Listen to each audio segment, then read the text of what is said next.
E rompete le righe della Torres targata ab Insula. Pierluigi Pinna, una stagione che veramente abbiamo vissuto in una maniera particolare, forse perché era la prima in Lega Pro, però con il piglio giusto, quello insomma di chi sa quello che vuole.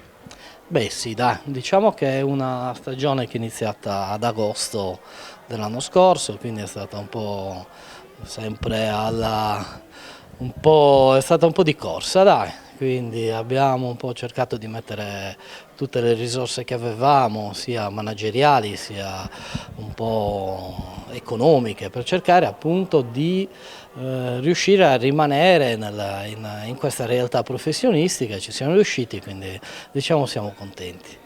Un feeling ritrovato soprattutto con la città, con i tifosi, con uno stadio che grazie al vostro impegno oggi può chiamarsi tale, davvero onore al merito. Sì, dai, è stata una bella stagione per quanto riguarda il pubblico, è stato fantastico, è stato bello anche rivedere le famiglie tornare allo stadio, tanti bambini, quindi si vede che proprio la Torres è una parte della città.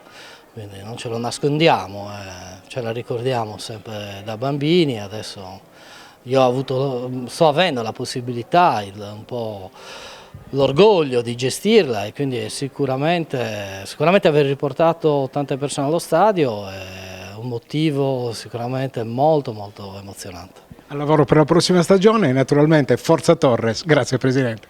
Sì, diciamo che per la prima volta, dopo la Torres alla fine non c'ero neanche da 2 anni, perché l'avevo presa a luglio di quasi 2 anni fa. Per la prima volta avremo una stagione un po' più tranquilla per quanto riguarda la fase iniziale, quindi sicuramente cercheremo di mettere le migliori energie.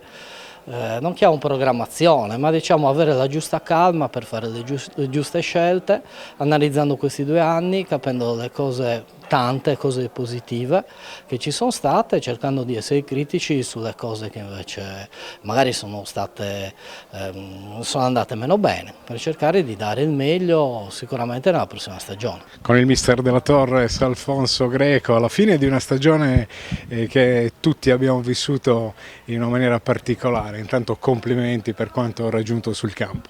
Grazie, è stata una stagione bella, particolare, sofferta, però l'importante è aver raggiunto poi l'obiettivo finale, che era tutto quello che ci spiegavamo tutti quanti, insomma. Mister, peraltro in corso d'opera, perché questa era una squadra che fino all'ultimo secondo non sapeva se doveva partecipare alla Lega Pro, questo molti probabilmente lo hanno dimenticato, però onore al merito, perché tenere la categoria al primo anno senza grossissimi patemi d'animo insomma è importante, è un feeling che si ritrova con la città, con tante cose che poi fanno l'essenza del calcio. Sì, era troppo importante il mantenimento della categoria, quindi abbiamo lavorato per ottenere questo risultato. Siamo partiti chiaramente, come dicevi tu, con la situazione un po' in bilico, dove non si sapeva, quindi siamo partiti un po' in ritardo, però ripeto, con l'aiuto di tutti, col sacrificio dei ragazzi, di tutti, siamo riusciti a raggiungere questo obiettivo. Tu conosci benissimo la Sardegna, però quali sono le tue sensazioni in uno stadio come l'Acquedotto, con un pubblico particolarissimo come quello della Torres? No, ma sicuramente Sassari è una città che ha fame di calcio, quindi ci siamo compattati, anche l'ambiente poi si è compattato nelle fasi finali, e questo è stato un valore aggiunto sicuramente che ci ha aiutato a raggiungere questo obiettivo. Ripeto, il mantenimento della categoria era importantissimo per tutti.